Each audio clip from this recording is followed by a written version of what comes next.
tu hijo se murió. Eso fue lo primero que soltó limpio y rápido, como si lo hubiera ensayado 1000 veces frente al espejo. Yo no me senté, ni respiré. Me quedé parada junto a la mesa de la cocina, con la mano apretando una taza que ya estaba helada, escuchando cómo mi nuera borraba a mi hijo de un solo soplido. Accidente en la carretera. Ataúd cerrado, siguió Isidra. Yo me quedo con todo. Tú no vas a sacar ni un peso. Teodoro estaba sentado enfrente de mí, vivo, con un moretón que le pintaba la mandíbula de morado y amarillo, el ojo hinchado. El hombro tieso, los movimientos cuidadosos, pero el corazón latiéndole firme. Cuando ella lo dijo, me miró y levantó una ceja, no de sorpresa, sino como diciendo, ahí está, ya llegó el momento que esperábamos. El reloj del horno marcaba las 9:12 de la noche. No dije nada, eso la puso nerviosa. Eulalia me clavó ya picada. ¿Sigues ahí? Moví el teléfono, toqué el botón de grabar y vi cómo empezaba el contador antes de volver a ponérmelo en la oreja. Aquí estoy, le contesté tranquila. Ella suspiró aliviada y se lanzó seguros trámites. ¡Qué semana tan pesada! Que ya todo estaba arreglado. Nombró a mi hijo una vez rapidito, como si fuera un pendiente que quería quitarse de encima. Del otro lado de la mesa, Teodoro se recargó en la silla. No interrumpió, no se inmutó, solo escuchó mientras su esposa le contaba con lujo de detalle lo bien que ya no existía. Cuando terminó, hubo un silencio justo lo suficiente para que ella creyera que yo ya lo había tragado. Necesito que firmes unas cositas, agregó. Te las mando mañana. Miré a mi hijo. Él asintió una vez. Claro, le dije al teléfono. Mándame lo que sea. Isidra colgó sin despedirse. La línea se cortó. La grabación siguió. Teodoro estiró la mano, giró la taza para que el asa me quedara frente a mí, como hacía de chiquito cuando creía que un gesto chiquito podía arreglar el mundo. Hasta ahí llegó, dijo bajito. Sí, le contesté. Esa fue la mentira.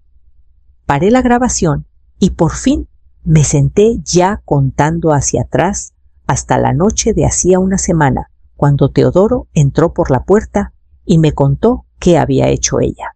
Llegó a mi puerta, apenas amaneciendo, recargado en el marco, como si la casa fuera lo único que lo mantenía en pie. Supe que era él antes de abrir. Una madre sabe. Pero saber no me preparó para verlo. La chamarra rota, una manga oscura de sangre seca, la cara hinchada en partes que contaban una historia que todavía no quería decir. Entró sin esperar que lo invitara, y en cuanto cerré la puerta, las rodillas le fallaron. Lo sostuve antes de que cayera al piso. Mamá susurró la voz delgada y ronca. Ella trató de armarlo todo, el choque, el seguro. Lo llevé al sillón, actuando por instinto, zapatos fuera, luces bajas, celular boca abajo en la meseta. Todavía no pregunté nada. Le puse una toalla en el hombro y esperé a que la respiración se le calmara lo suficiente para hablar. No estaba sola, dijo después de un rato. Estaba Eliseo, el del trabajo. No supe qué tan metido estaba todo hasta que ya estaba pasando. La cosa salió a pedacitos. Un viaje que no recordaba haber aceptado. El olor a gasolina antes de entender por qué importaba. Un empujón que le sacó el aire. Recordaba fuego, ruido, calor demasiado cerca de la cara. Se hubiera muerto si no hubiera pasado el patrullero justo ahí. Un camión de la Guardia Forestal de madrugada, el peor lugar para Isidra, el mejor para él. Lo sacaron antes de que las llamas se extendieran, antes de que la historia se cerrara sola. Isidra no regresó, no esperó, ni siquiera checó. Se fue corriendo, dijo Teodoro, cerrando los ojos. Creyó que ya estaba. Pasó los días siguientes escondido donde nadie lo buscaría. Un motel cerca de la carretera, puro efectivo. Sin llamadas, sin tarjetas. Ya no existía en papel y ese era el chiste. Cuando terminó la pieza, se sintió más chica, como si las paredes se hubieran acercado a oír. No lloré. No en ese momento. Me senté junto a él, le tomé la mano y sentí el temblor que no paraba desde que cruzó el umbral. Quédate aquí, le dije. Ya veremos qué sigue después de que descanses. Asintió ya medio dormido, mientras yo me paraba e iba al armario donde guardo lo que algún día podría necesitar, sabiendo que por la mañana empezaríamos a hacerlo desaparecer de verdad. La primera mañana no podía levantar el brazo para ponerse una camisa. Le abrí la regadera tibia, lo justo para aflojar los moretones sin que le ardieran las heridas. No hablaba mucho solo. Asentía cuando le pasaba la toalla. Me dejó limpiarle la sangre seca de la sien con un trapo que normalmente uso para las ventanas. Lo vestí como cuando era chiquito y le daba fiebre, ropa suelta, mangas dobladas, calcetines dobles para el frío que calaba los huesos. Cuando por fin se sentó derecho, sin hacer cara de dolor, le hice avena y lo borré, uno por uno. Tomé su celular, limpié todo, desactivé sincronizaciones, apagué el GPS.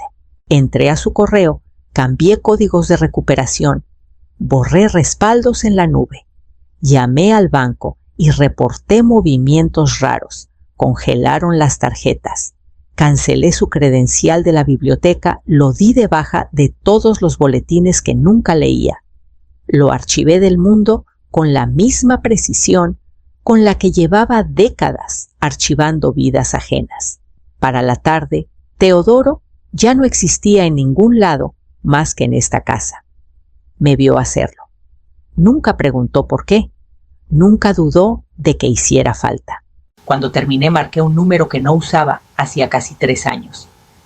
Leticia contestó al tercer tono, la voz todavía cortante y rápida, como si nunca hubiera dejado los tribunales, aunque ya estaba jubilada. Leticia, soy Eulalia. Necesito que vengas. En silencio. No pidió explicaciones, solo la hora. Me volví hacia Teodoro cuando colgué. Él miraba por la ventana, los ojos todavía perdidos. Ahora no solo estás a salvo, le dije. Estás invisible. Me miró de verdad entonces. Y luego que saqué la carpeta que había tomado del armario antes. Adentro estaban los documentos que ella no sabía que guardaba copias, declaraciones, los primeros pasos de un plan. Vamos a dejar que te entierre, le dije. Y después desenterramos la verdad. No sonrió, pero los hombros se le relajaron un poco, como si el peso ya no estuviera todo sobre él. Puse la carpeta en la mesa y la abrí justo cuando Leticia tocó a la puerta lateral. Isidra hizo el memorial 3 días después, un jueves por la tarde, en el departamento que compartían en Las Lomas. Lo supe porque Leticia me enseñó la publicación en su celular. No había esquela, no había aviso de misa, solo una foto de Isidra junto a la ventana con un vaso corto en la mano, el líquido ámbar atrapando la luz. El pie de foto decía paz, sin fecha, sin causa, sin mencionar a la familia. Privado, dijo Leticia. Solo con invitación, o sea, bien seleccionado. Me imaginé la sala llena de gente que conocía a Teodoro solo como un nombre en las historias de Isidra. Gente que asentiría, murmurarían condolencias y nunca pediría ver un cuerpo. Se me apretó el estómago, pero no de tristeza, de concentración. Esa misma tarde, Leticia y yo hicimos las llamadas que Isidra pensó que nadie haría. No nos presentamos como familia, no cuestionamos nada de frente. Leticia habló en supuestos, con ese lenguaje legal cuidadoso que siempre usaba.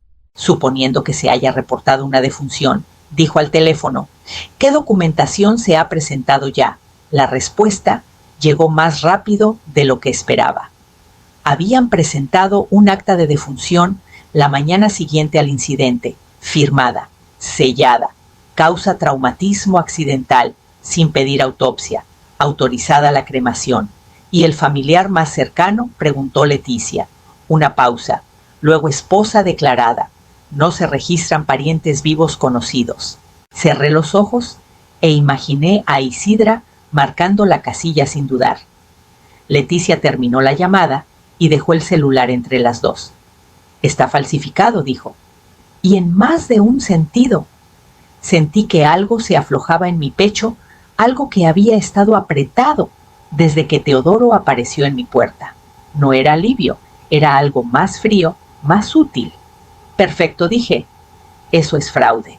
Leticia me miró con esa expresión que le conocía de años atrás, cuando nos sentábamos frente a frente en salas de juntas y veíamos cómo la gente se metía sola en problemas. Una vez que presentó eso, dijo: todo lo que toque se vuelve evidencia. En la sala, Teodoro estaba callado, fingiendo leer mientras oía cada palabra. No preguntó por el memorial, no quiso saber quién fue o qué traía puesto Isidra. Solo dijo: ¿realmente cree que ya se acabó? Sí, le contesté. Eso significa que va a seguir moviéndose. Y eso era exactamente lo que necesitábamos que hiciera. Leticia extendió los papeles sobre mi mesa de comedor, como solía hacerlo en el juzgado, nada de sobra, nada fuera de lugar. Trabajó en silencio al principio, apilando, alineando, anotando. Fechas a la izquierda, acciones a la derecha.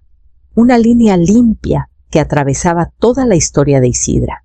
Solicitud de seguro presentada hace 18 meses. Modificación de póliza firmada 6 meses después. Inicio de reclamación, presentada menos de 12 horas después del supuesto accidente. Demasiado rápido, demasiado ordenado. Luego el acta de defunción. Leticia no la tocó de inmediato. La dejó ahí como si estuviera contaminada. Sin forense, dijo. Sin identificación del cuerpo. Y autorizó la cremación sin segunda firma. Vi a Teodoro leerla. Su nombre impreso en negro declarado terminado. Después vinieron las grabaciones. La llamada de la noche en que Isidra me dijo que estaba muerto. Las anteriores mensajes cortos y fríos que me dejaba en el buzón cuando creía que la cortesía era opcional. Leticia escuchó cada uno deteniéndose a veces para marcar el tiempo. Dijo tocando la hoja: aquí se pone dura la motivación. Fue cuando Teodoro apartó la silla y pidió papel. Escribió despacio con cuidado, como si cada palabra pesara. Una declaración jurada, contando el accidente armado, la participación de Eliseo el patrullero, que lo sacó del fuego. No lo adornó. Tampoco lo suavizó. Cuando terminó, firmó y se la dio a Leticia sin volver a mirarla. Hay una cosa más, dije. Me levanté y fui al armario que no abría hacía años. La caja metálica pesaba más de lo que parecía. Adentro había recibos viejos, garantías, y en el fondo un USB pequeño envuelto en un ticket de la tienda. Yo siempre guardo todo, porque siempre puede servir. Se lo puse en la mano a Leticia. Ahí están todos los mensajes que Isidra me dejó. También el que me pedía que le firmara la casa. Decía que era urgente, que sería más fácil antes de que sea demasiado tarde. Leticia no sonrió. Solo asintió una vez. Con esto dijo: deja de controlar la historia. Teodoro se recargó hacia atrás, soltó el aire y por primera vez desde que llegó a mi puerta, pareció creer que el suelo podría sostenerlo mientras esperábamos el próximo movimiento de ella. Ocurrió un lunes por la mañana, 9 días exactos, después de la llamada en que Isidra me declaró muerto a mi hijo. Leticia lo había marcado en la línea de tiempo con círculo rojo ventana esperada de movimiento financiero. Isidra no iba a esperar mucho. El duelo no era su fuerte, sobre todo cuando creía que nadie la veía. Intentó transferir fondos de la cuenta conjunta del negocio de Teodoro, unos 180,000 pesos, justo por debajo del límite que obliga a reportar, pero suficiente para llamar la atención. Leticia ya había presentado con anticipación un movimiento para congelar todos los activos ligados a su nombre. No necesitábamos probar que estaba vivo para detener el dinero. Solo bastaba con meter una duda en el sistema. La transferencia fue rechazada. La llamada del banco llegó 30 minutos después. No a nosotros, a Isidra. Necesitamos autorización adicional del titular principal, le dijeron. Del señor Teodoro. No contestó de inmediato. Solo silencio. La empleada repitió: del señor Teodoro. Yo no estaba en la línea, pero Leticia tiene contactos. Uno de ellos nos pasó el resumen más tarde, cómo le tembló la voz a Isidra, cómo terminó la llamada con un seco: ya veo, le sigo, y colgó sin más. No se arriesgó. Llamó a la oficina de Leticia. Leticia contestó en altavoz. Yo estaba a su lado doblando ropa, como si estuviéramos hablando de mandados. Llamo por un asunto de sucesión, dijo Isidra. ¿Ha habido una confusión con el banco? Entiendo, respondió Leticia calmada. Lamentablemente no puedo dar información de clientes. Hubo una pausa. Isidra insistió. Solo necesito confirmar algo. ¿Teodoro está...? Leticia no pestañeó. Lo que puedo confirmar es que Teodoro está vivo. El silencio del otro lado fue más largo. No era confusión, era cálculo. Luego un clic fuerte. Colgó. Leticia se volvió hacia mí. Esto le va a cambiar el ritmo. Ya no va a intentar ser fina. Va a entrar en pánico. Y el pánico siempre deja huellas. No vimos cómo pasó. Leticia ofreció transmitir la cámara del pasillo del juzgado, pero Teodoro negó con la cabeza antes de que terminara la frase. Lo entendí. Hay cosas que no necesitas ver para saber que son reales. Nos quedamos en casa. Él hizo tostadas. Yo regué las plantas. Nos movimos por la mañana como quien espera se vuelve rutina. Sin ansiedad, sin alivio, solo firmes. Isidra llegó a su oficina poco después de las 9. Leticia lo había cronometrado con precisión, coordinado con el investigador estatal y el agente federal de la Unidad de Fraude a Seguros.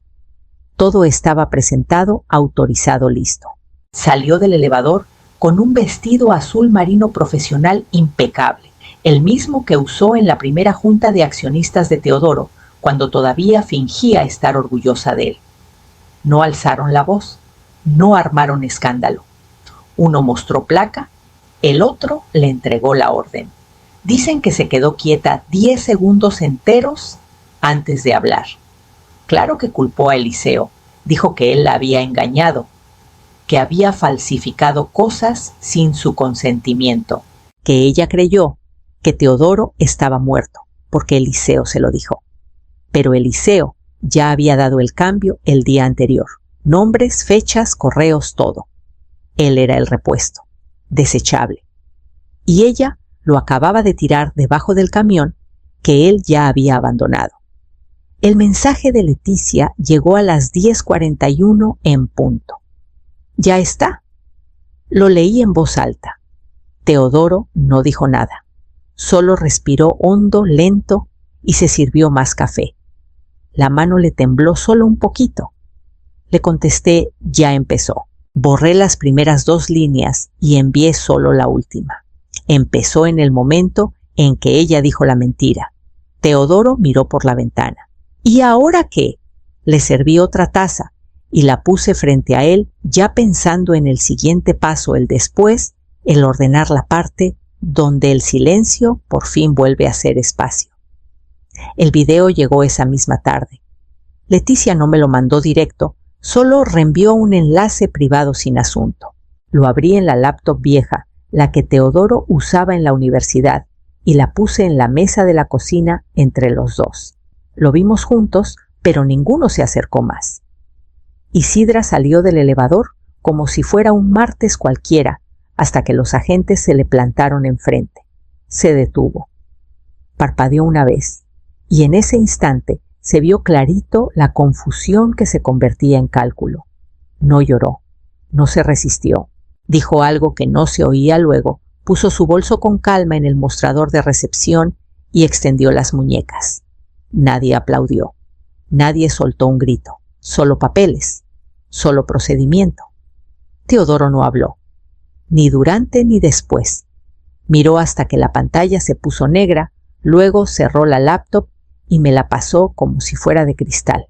Le serví té a los dos y me senté. Siempre te disculpabas por haberte casado con ella, le dije bajito. Nunca tuviste que hacerlo. Él siguió con la vista en la taza. Hice la vista gorda, murmuró.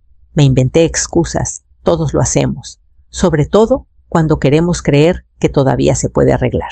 Se pasó la mano por la mandíbula, los dedos, siguiendo el borde del moretón que ya casi desaparecía. ¿Crees que soy débil? Negué con la cabeza. No, creo que ya despertaste.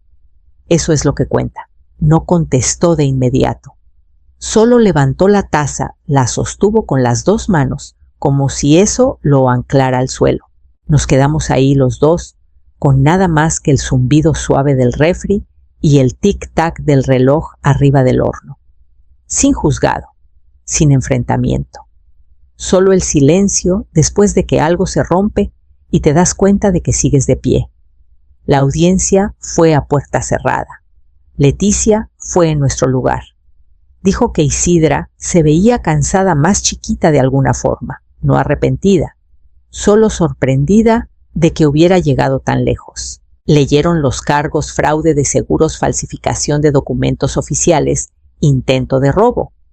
Isidra se declaró no culpable, claro que sí. Esa misma tarde, el nombre de Teodoro volvió a aparecer en todos los documentos del negocio que ella había tratado de limpiar. El notario vino a la mesa de la cocina para firmar, sin boletín de prensa, sin anuncio, solo una firma, un sello y el sonido de la pluma sobre el papel. Lo limpiaron sin ruido.